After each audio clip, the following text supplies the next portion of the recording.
Hello दोस्तों, तो स्वागत है आपका मेरे YouTube चैनल पे। तो अगर आप केवल 10th पास हैं और ITI पास हैं तो आपके लिए लेकर के आ गया हूँ लेटेस्ट गवर्नमेंट जॉब से रिलेटेड अपडेट। तो देख सकते हैं कि राजस्थान में technician, operator, plant attendant recruitment जो है वो निकला हुआ है 2025 के लिए। और इसमें टोटल 2163 पोस्ट हैं। तो आइए अब इसके बारे में जान लेते हैं। तो सबसे पहले तो इसके बारे में देखिए, आप जान लीजिए कि इसमें जो है टेक्नीशियन की, ऑपरेटर की और प्लांट अटेंडेंट की जो है वो पोस्ट निकली हुई है।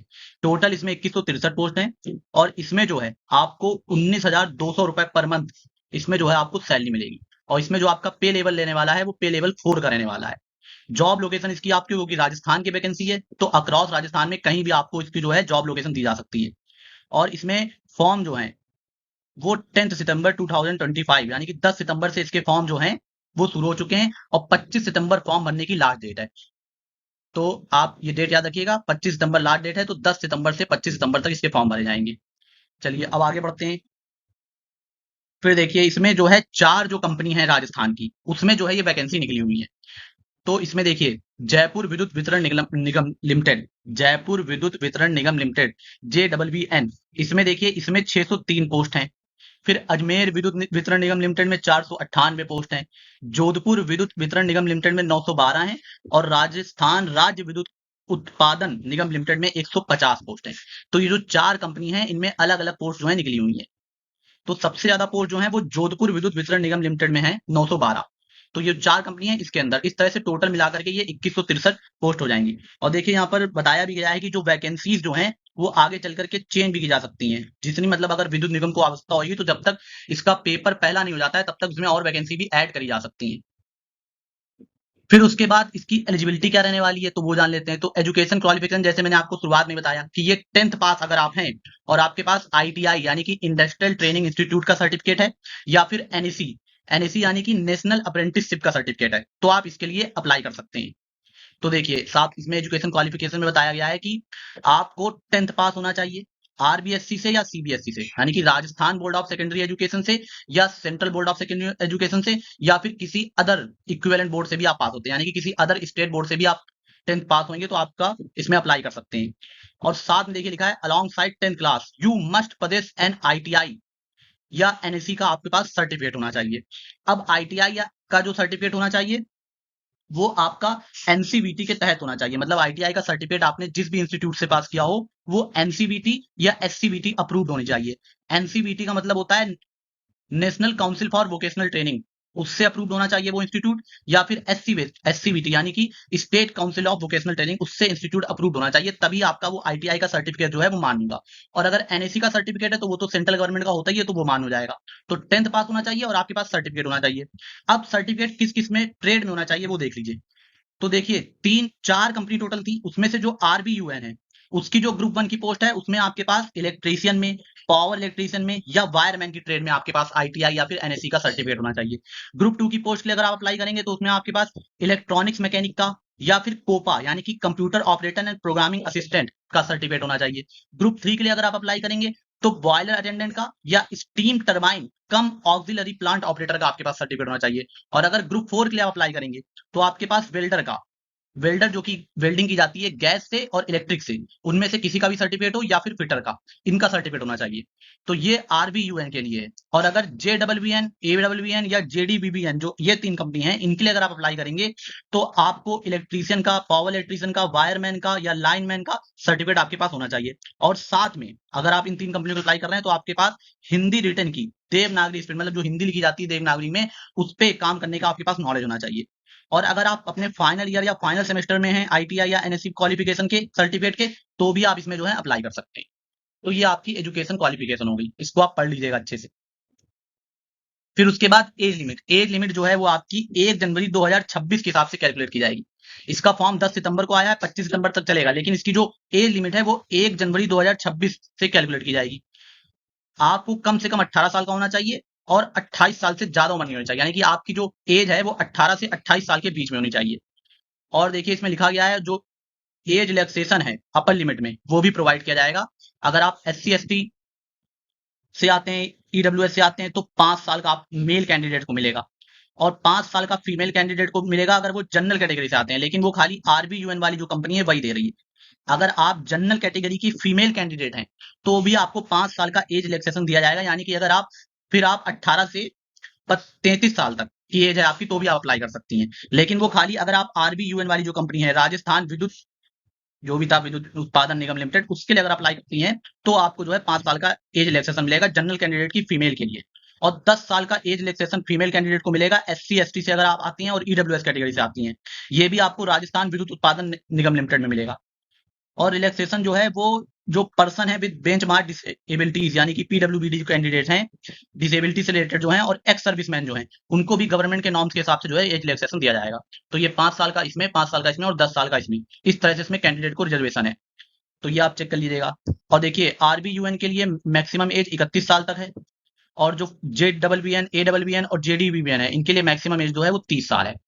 तो ये सब आप एज देख करके कौन सी कंपनी में आप अप्लाई कर सकते हैं, उसके हिसाब से आप अप्लाई कीजिएगा। तो ये हो गई एज लिमिट। फिर उसके बाद इसकी सैलरी और बेनिफिट जान लीजिए। तो इसमें देखिए जानने वाली बात ये है कि जब आप इसके लिए अप्लाई करेंगे तो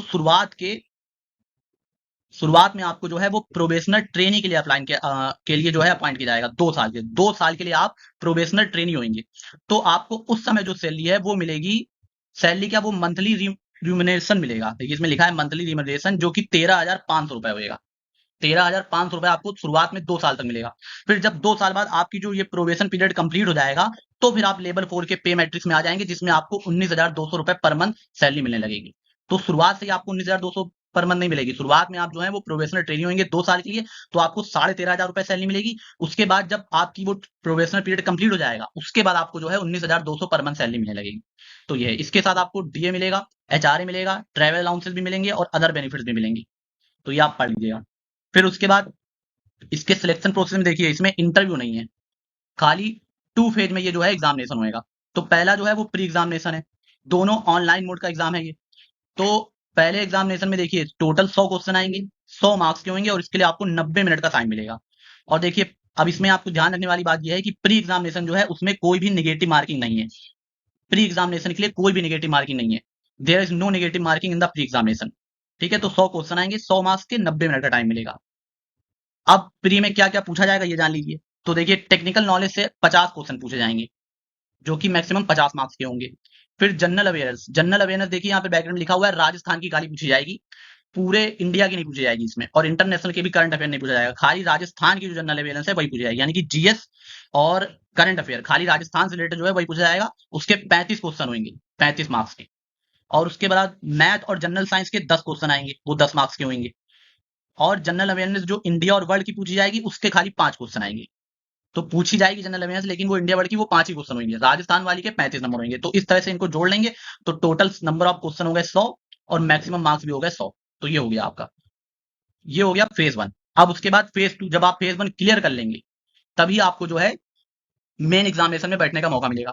और देखिए इसमें लिखा हुआ है जो फेज 1 क्लियर करेंगे वो approximately 10 time the number of vacancy, मतलब जितनी वैकेंसीज है, यानी कि 2163 वैकेंसी है तो उसमें 10 से गुना करा लीजिए, यानी कि 21,630 लोग जो हैं वही मेन के लिए क्वालिफाई करेंगे। प्री में जितने भी लोग बैठे हैं उसमें से खाली 21,630 लोगों को ही मेन के लिए क्वालिफाई कराया जाएगा।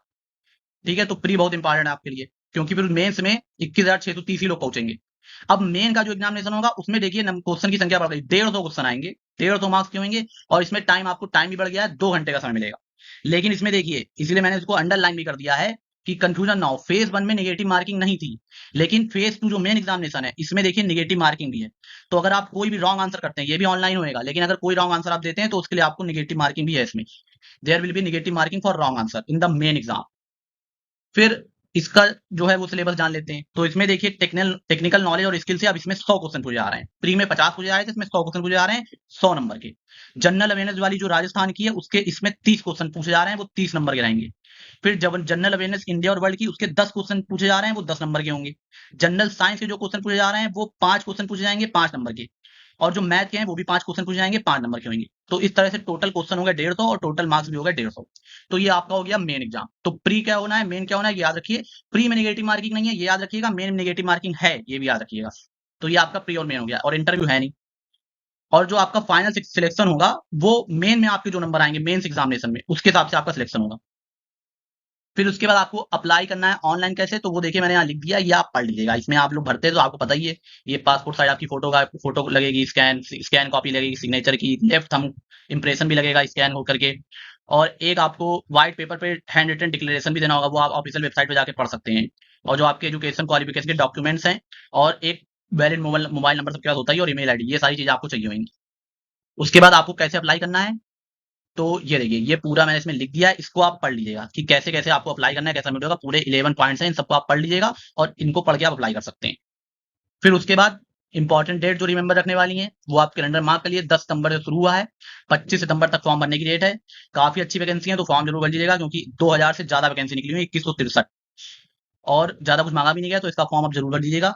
लेकिन इसमें देखिए फीस जो है, अब फॉर्म भरने की फीस जनरल कैटेगरी के लिए 1000, जनरल कैटेगरी से आप आते हैं, जनरल यानी कि अनरिजर्व कैटेगरी, जनरल का मतलब अनरिजर्व कैटेगरी से अगर आप आ रहे हैं तो 1000 रुपए आपको फीस देनी है। और अगर आप SC ST PWBD या OBC या अदर कैंडिडेट से आते हैं तो आपको 500 रुपए फीस देनी है। ठीक है, तो ये हो गई आपकी फीस। और ये देखिए मैंने आपके लिए यहाँ पे ऑफिशियल वेबसाइट का जो है वो लिंक भी प्रोवाइड कर दिया है, जहां से आप डायरेक्ट जाकर के फॉर्म भर सकते हैं, energy.rajasthan.gov.in, ये अपने गूगल पे टाइप कीजिए, वहां पर जाकर के फिर उसके बाद जो वो 11 स्टेप उनको पढ़ लीजिए, वैसे आपका फॉर्म जो है भर जाएगा। तो अब अगर आपको हमारी मेहनत और हमारा वीडियो जो है वो पसंद आता हो, तो आपसे रिक्वेस्ट रहेगी कि आप जो है वीडियो को अपने दोस्तों के साथ भी शेयर कीजिए, जिससे कि उनको भी इस वैकेंसी के बारे में पता सके। और अगर आपको ऐसे ही वैकेंसी से रिलेटेड लेटेस्ट अपडेट जाननी है, तो उसके लिए आप चैनल को सब्सक्राइब कीजिए। ठीक है, और वीडियो पसंद आए तो उसको लाइक भी कीजिएगा। बहुत बहुत धन्यवाद आपका।